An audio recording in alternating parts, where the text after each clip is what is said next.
সুপ্রিয় শিক্ষার্থী বন্ধুরা, কেমন আছো তোমরা? ভালো আছো নিশ্চয়ই। আমিও ভালো আছি। তোমাদের সবাইকে জানাচ্ছি বিহারী সরকারি প্রাথমিক বিদ্যালয় অনলাইন স্কুলের পক্ষ থেকে শুভেচ্ছা। ছোট্ট সোনামণিরা, আমি আমার পরিচয় দিয়ে নিচ্ছি। আমি মোসাম্মদ লাকি আক্তার পারভিন, সহকারী শিক্ষক, বিহারী সরকারি প্রাথমিক বিদ্যালয়, পীরগাছা, রংপুর।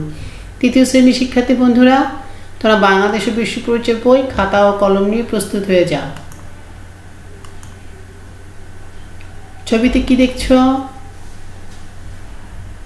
ভালো করে দেখো, তারপরে চিন্তা করে আমাকে বলবে। হ্যাঁ, দেখো ছবিতে তোমরা দেখছি একটা বাংলাদেশের মানচিত্র, কিন্তু এখানে মানচিত্রে কি কি দেখছি আমরা? বিভিন্ন রং দেওয়া আছে, লাল রং, হলুদ রং, সবুজ রং। এই যে মানচিত্রটা হচ্ছে বিভিন্ন কি দেখাচ্ছে, পাহাড়, নদী, সাগরগুলো চিহ্নিত করে। দেখো পাহাড়গুলো দেখতে পাচ্ছি আমরা, বরেন্দ্র ভূমি, মধুপুরগড়, লালমাই পাহাড়, কাপ্তাই হ্রদ। দেখো এখানে উঁচু পাহাড়ি এলাকাগুলো হলুদ রং দিয়ে দেখানো হয়েছে, এগুলো হচ্ছে উঁচু পাহাড়ি এলাকা। আর নিচু পাহাড়ি লাল রঙগুলো যেগুলো হচ্ছে নিচু পাহাড়ি এলাকা। আর সমতল ভূমি হচ্ছে এই সবুজ, পুরোটাই সবুজটাই সমতল। বাংলাদেশে বেশিরভাগ এলাকায় তাহলে সমতল ভূমি। এটা হচ্ছে বাংলাদেশের একটা প্রাকৃতিক মানচিত্র। এই মানচিত্রটা হচ্ছে বাংলাদেশের প্রাকৃতিক মানচিত্র। বাংলাদেশের প্রকৃতিগুলো তুলে ধরেছে, এটা হলো প্রাকৃতিক মানচিত্র। আজ আমরা পড়ব বাংলাদেশের প্রাকৃতিক মানচিত্র সম্পর্কে।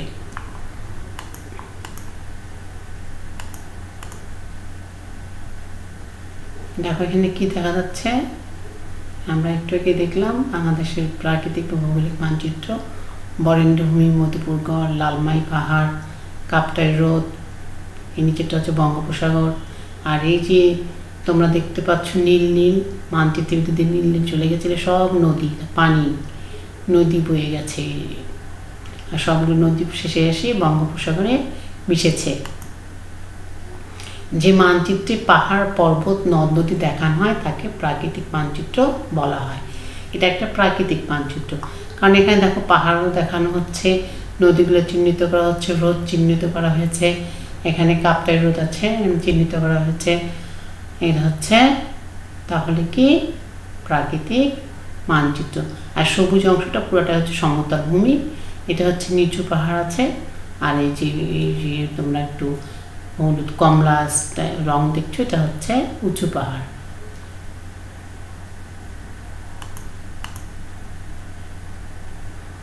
আবার আমরা কিসের ছবি দেখছি? বাংলাদেশের প্রাকৃতিক মানচিত্র ছবি দেখতে পাচ্ছি। এই পুরো বাংলাদেশটার আয়তন হচ্ছে 1,37,570 বর্গ কিলোমিটার। তাহলে বাংলাদেশের আয়তন কত? 1,47,570 বর্গ কিলোমিটার।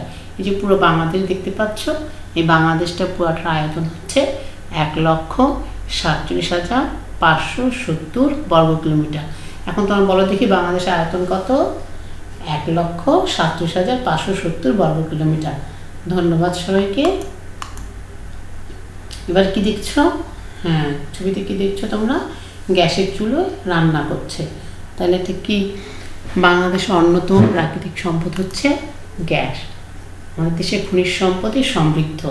এদের মধ্যে প্রধান হচ্ছে খনিজ সম্পদ হচ্ছে প্রাকৃতিক গ্যাস।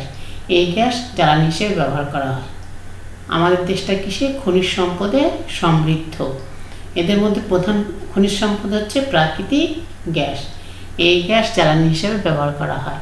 তো জ্বালানি হিসেবে কি ব্যবহার করা হয়? প্রাকৃতিক গ্যাসটা। এছাড়া আরও অনেক খনিজ সম্পদ রয়েছে, এসব আমরা দেখিনি। এটা হচ্ছে কয়লা, চুনাপাথর, চীনামাটি, সিলিকা, এটা হলো কঠিন শিলা। এগুলো সব হচ্ছে বাংলাদেশের খনিজ সম্পদ। তাহলে বাংলাদেশের খনিজ সম্পদগুলো কি কি? কয়লা, চুনাপাথর, চীনামাটি, সিলিকা, কঠিন শিলা। তোমরা আমার সঙ্গে বলো দেখি আবার, কয়লা, চুনাপাথর, চীনামাটি, সিলিকা, কঠিন শিলা। এখন বলো দেখি বাংলাদেশের খনিজ সম্পদগুলো কি কি? হ্যাঁ, প্রধান খনিজ সম্পদ হচ্ছে প্রাকৃতিক গ্যাস, এছাড়া অন্যান্য হচ্ছে কয়লা, চুনাপাথর, চীনামাটি, সিলিকা, কঠিন শিলা। ধন্যবাদ। সোনামণিরা, তোমরা পাঠ্য বই 52 পৃষ্ঠা খুলে পড়ো, ভালো করে খুলো। দেখো, আমরা যতক্ষণ দেখলাম বাংলাদেশের প্রাকৃতিক মানচিত্রটা এখানে আছে।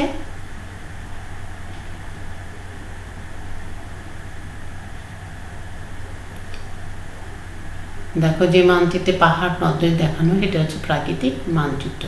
বাংলাদেশ আয়তন আমরা পড়েছি 1,37,570 বর্গ কিলোমিটার, এখানে তাই আছে। খনিজ সম্পদগুলো পড়েছি, তা আছে, তোমরা ভালো করে রিডিং পড়ো, তোমাদের পড়া হয়েছে নিশ্চয়। এবার তোমরা 50 ও 52 পৃষ্ঠার যে মানচিত্র দুটো আছে সেটা ভালো করে আরেকবার দেখে নাও। দেখা হয়েছে। এবার দেখো, কোন বিভাগে সবচেয়ে বেশি পাহাড় আছে? বলো দেখি, কোন বিভাগে সবচেয়ে বেশি পাহাড় আছে? হ্যাঁ, চট্টগ্রাম বিভাগে সবচেয়ে বেশি পাহাড় আছে। কোন বিভাগে নিচু পাহাড় আছে? বেশি নিচু পাহাড় রাজশাহী বিভাগে সবচেয়ে নিচু পাহাড় বেশি আছে। কোন বিভাগে কোনো পাহাড় বা নিচু পাহাড় নেই?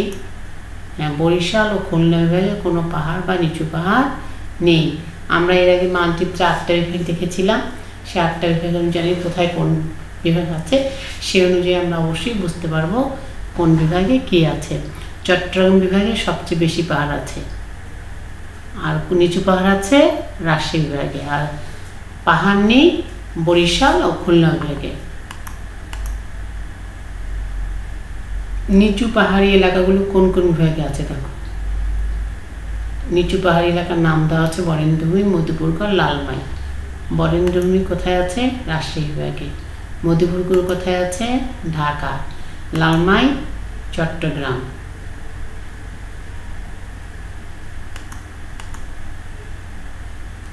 এখানে পাহাড়ের নাম দেওয়া আছে, কিছু এলাকা দেখো, উঁচু পাহাড়, নিচু পাহাড়, সমতল এলাকা। উঁচু পাহাড় কোন এলাকায় আছে? বিভাগগুলোর নাম বলবো আমরা। চট্টগ্রাম ও সিলেট বিভাগে উঁচু পাহাড় আছে। নিচু পাহাড় কোথায় আছে? রাজশাহী, রংপুর ও ঢাকা।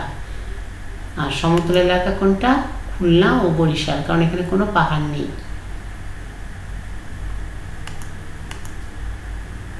এবার শূন্যস্থান পূরণ করে। বাংলাদেশের আয়তন 1.5 বর্গ কিলোমিটার। ঠিক বলেছ, 1,37,570 বর্গ কিলোমিটার।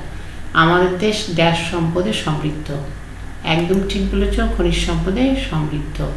আমাদের দেশের প্রধান খনিজ সম্পদ বলো তো কি? হ্যাঁ, অবশ্যই প্রাকৃতিক গ্যাস। ধন্যবাদ সবাইকে। এবার বলো দেখি, বাংলাদেশের আয়তন কত? বাংলাদেশের আয়তন কত? বাংলাদেশের আয়তন 1,37,570 বর্গ কিলোমিটার। ধন্যবাদ। বাংলাদেশের খনিজ সম্পদগুলো কি কি? প্রাকৃতিক গ্যাস, চুনাপাথর, সিলিকা, চীনামাটি, কঠিন শিলা, এগুলো সব হচ্ছে খনিজ সম্পদ। প্রাকৃতিক মানচিত্র কাকে বলে? যে মানচিত্রে পাহাড়, নদী দেখানো হয় সেটি হচ্ছে প্রাকৃতিক মানচিত্র। ধন্যবাদ সবাইকে। তোমরা বাড়ির কাজ নাও, আবার ছাপ দিয়ে বাংলাদেশের মানচিত্র এঁকে আনবা। ছাপ দিয়ে বাংলাদেশের মানচিত্রটা আবারও আঁকবা। তাহলে আজ আমরা কি সম্পর্কে জানলাম? আজ আমরা প্রাকৃতিক মানচিত্র সম্পর্কে জানলাম।